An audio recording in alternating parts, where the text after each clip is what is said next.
परमपूज्य श्री श्री रविशंकरजी यांच्या वाणीमधून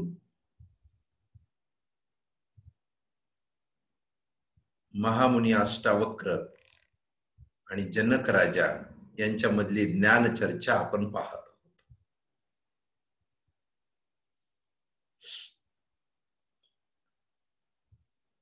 आजच्या भागामध्ये अष्टावक्र हे सांगत आहेत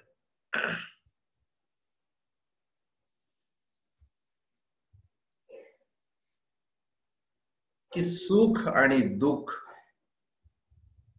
दोन्ही परिस्थितीमध्ये आपण एक समान कसं बरं राहू शकतो. कुठल्याही परिस्थितीमध्ये एक स्थिरता जीवनामध्ये कशा प्रकारे येऊ शकते यावर अष्टावक्र बोलतायत. जसं सांगतायत की एक निर्देशक, एक फिल्म प्रोड्युसर, त्याच्यासाठी बघा एक नायकचं काम आणि एक खलनायकचं काम, हिरो आणि व्हिलन, हे त्याच्यासाठी सारखंच आहे.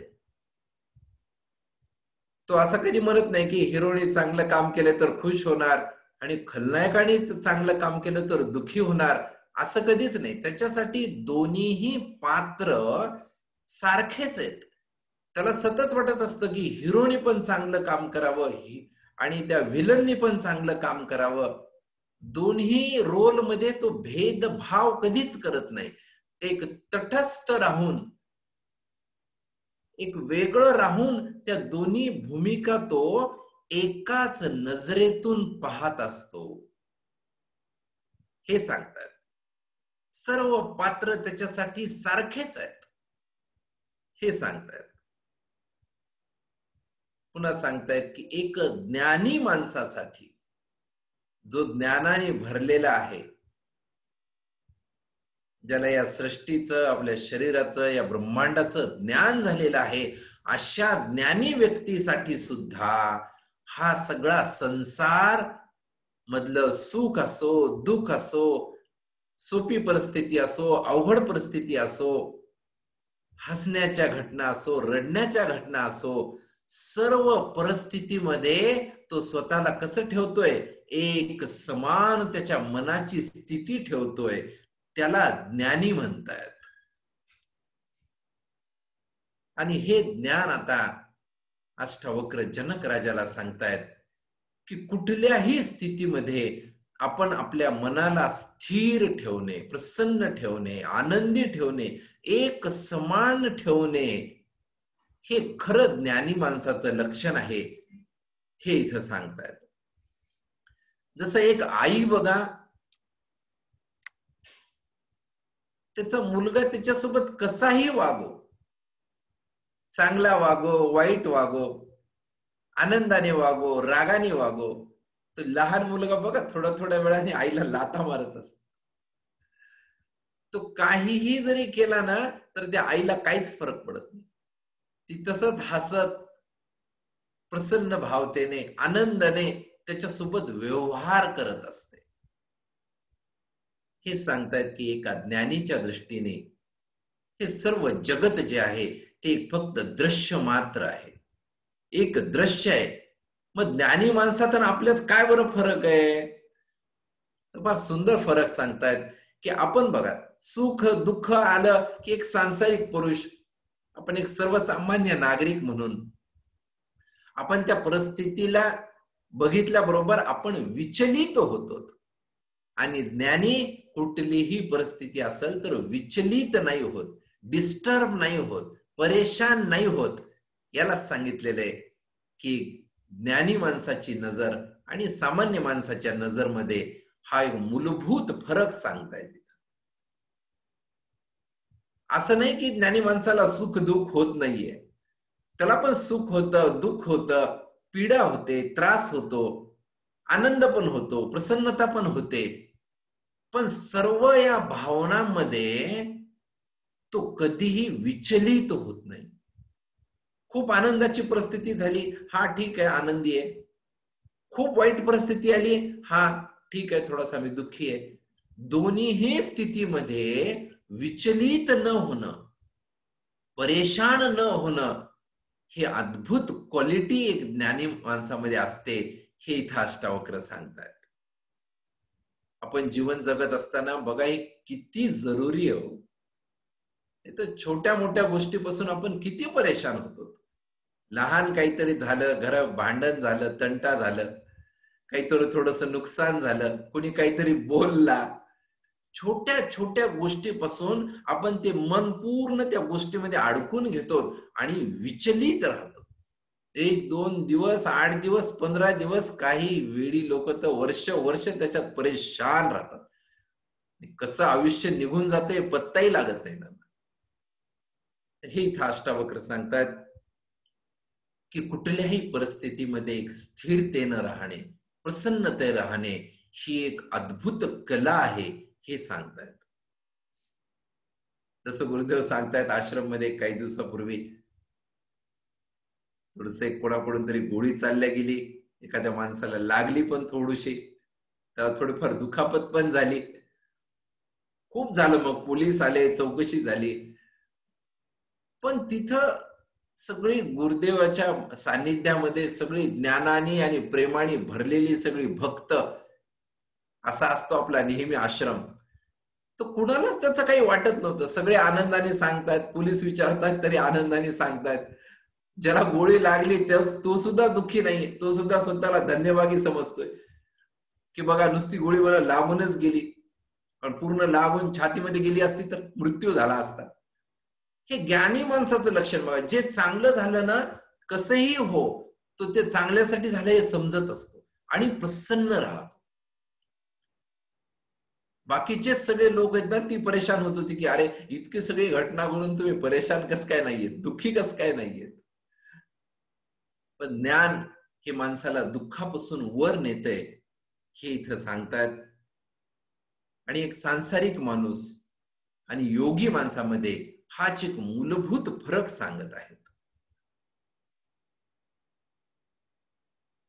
पुढच्या मंत्रामध्ये सांगतात, कधी खुश होणं, कधी दुःखी होणं, कुठल्याही परिस्थितीमध्ये एक समानता राहणे, मनाची स्थिरता कायम टिकवून ठेवणे, याला खरं ज्ञानी माणसाचं लक्षण हे सांगितलेलं आहे. असं नाहीये की समान राहणं म्हणजे दुसरे लोक तुमच्या अन्याय करतायत आणि तो अन्याय आपण सहन करत राहायचा. गुरुदेव सांगतायत, आता तो काळ राहिला नाही की एक जर गालात मारली तर दुसरा गाल समोर करायचा आहे. नो, हे नाही सांगत आहेत. गुरुदेव सांगतायत की आपल्याला पंजाबची बोली पाहिजे. पंजाबने बघा अखंड आपला भारत देश, हिंदुस्थान म्हणजे जे सगळं आक्रमण आणि आक्रोश झाला होता, त्याला शांत करण्यामध्ये पंजाबची एक महत्वाची भूमिका राहिलेली आहे.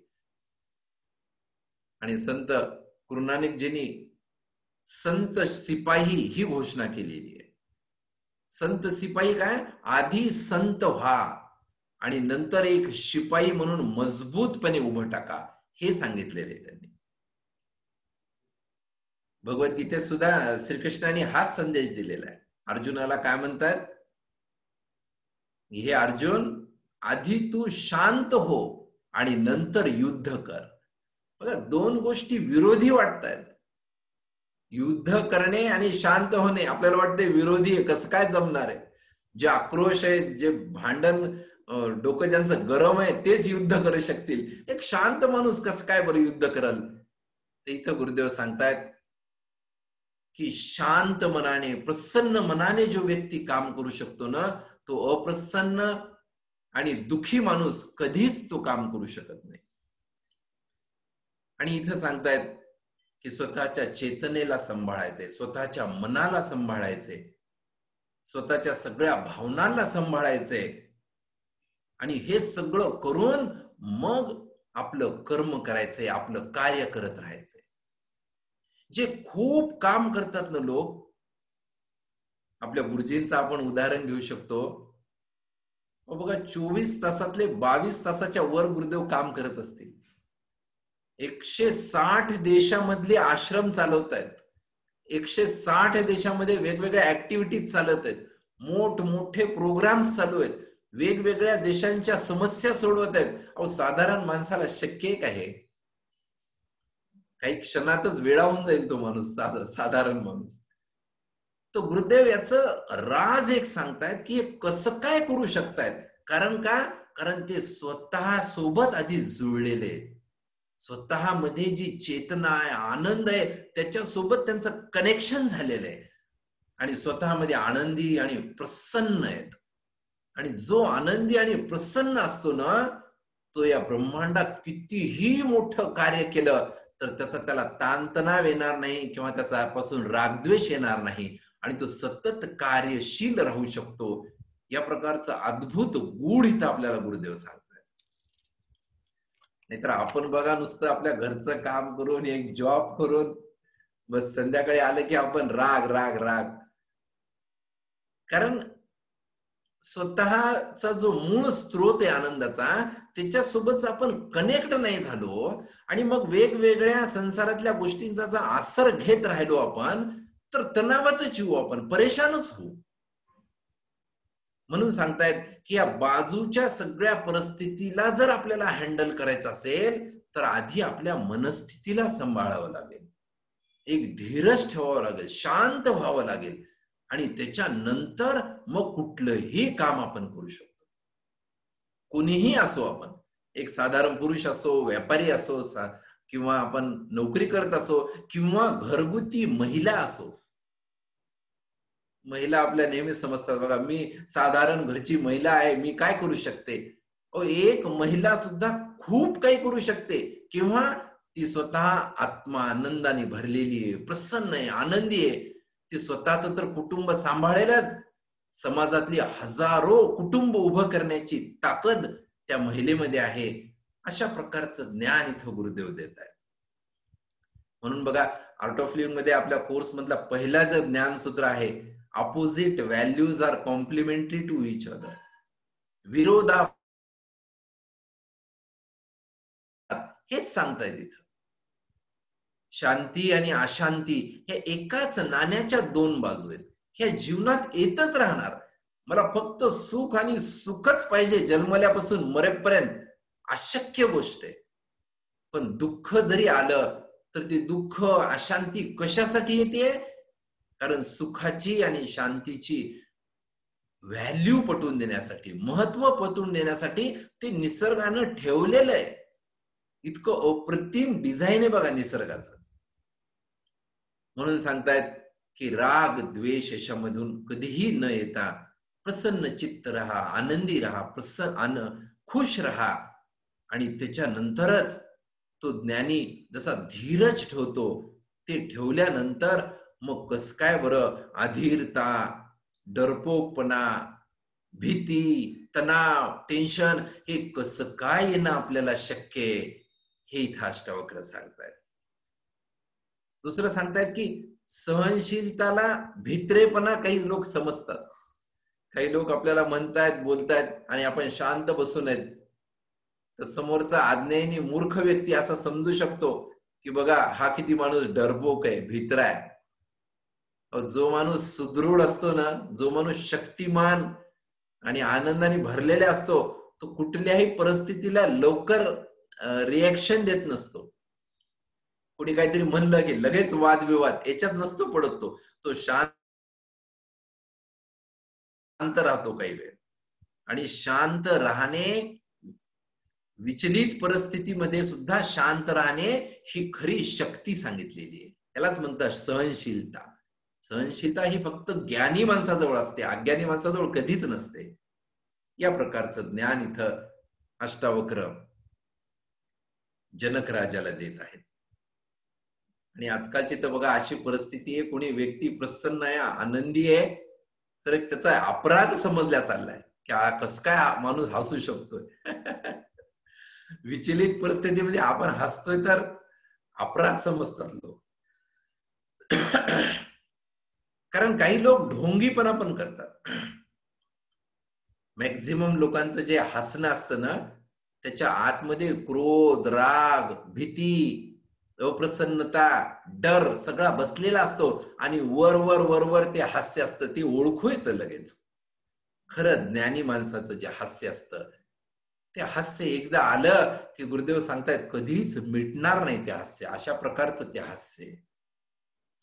खरी जे हास्य, खरी जे मुस्कान आहे ते एका ज्ञानी व्यक्तीमध्ये असते आणि एका शिशूमध्ये पण असते. एक लहान बालक जसा हसतो ना बघा, प्रसन्नतेनं त्याच्या एका हास्याकडे बघितलं ना तर आपण खुश प्रसन्न होऊन जातो. अशा प्रकारचं जे खरं हास्य आहे, खरं योगीचं आणि शिशूचं हास्य आहे, ते एका ज्ञानीकडे असू शकतं. एक रागिष्ट माणूस, अशांत माणूस याच्यामध्ये कधीच धीरज नसतं. सतत गडबड गडबड आणि परेशान असतो तो व्यक्ती.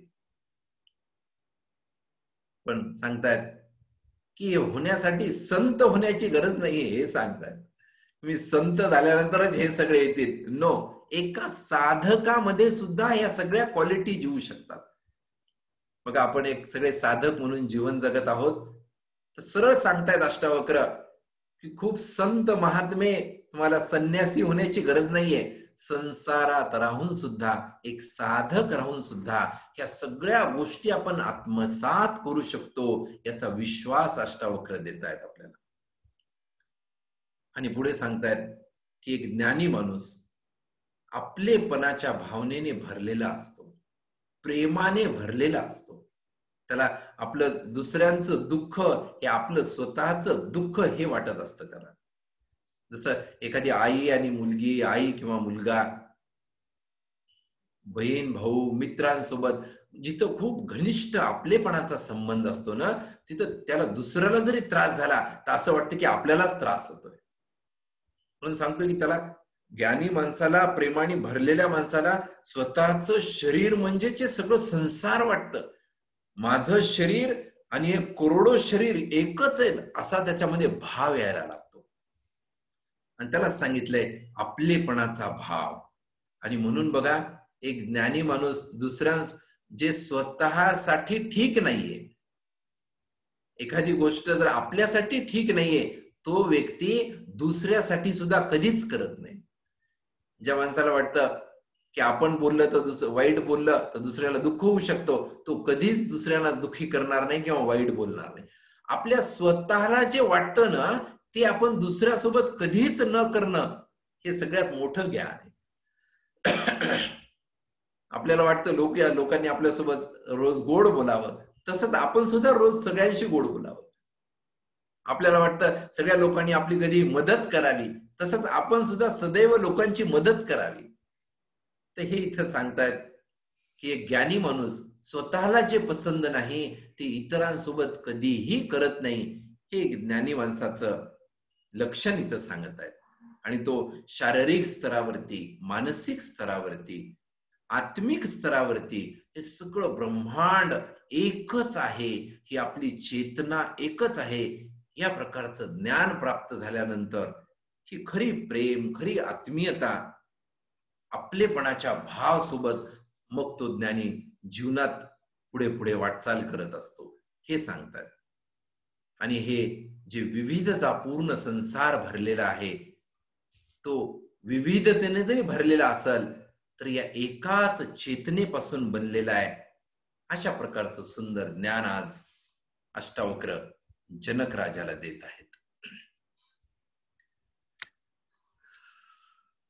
उद्याचा भाग आपण पुढच्या अंकात बघूया.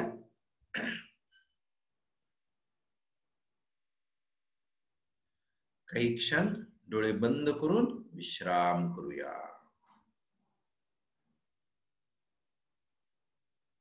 एक लांब आणि खोल श्वासात आणि श्वास सोडत सोडत संपूर्ण विश्राम करूया.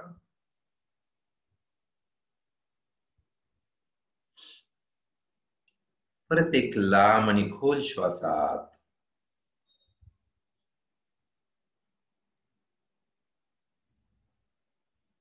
आणि श्वास सोडत सोडत शरीराला आणि मनाला एकदम ढिलं सोडून देऊया. पाठीचा कणा ताठ ठेवूया. संपूर्ण लक्ष आपण आपल्या श्वासाकडे घेऊन जाऊया.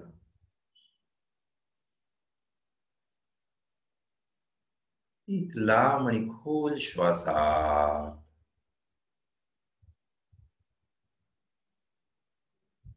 आणि श्वासासोबत मनाला पूर्ण ढिलं आणि प्रसन्न करूयात आणि विश्राम करूया.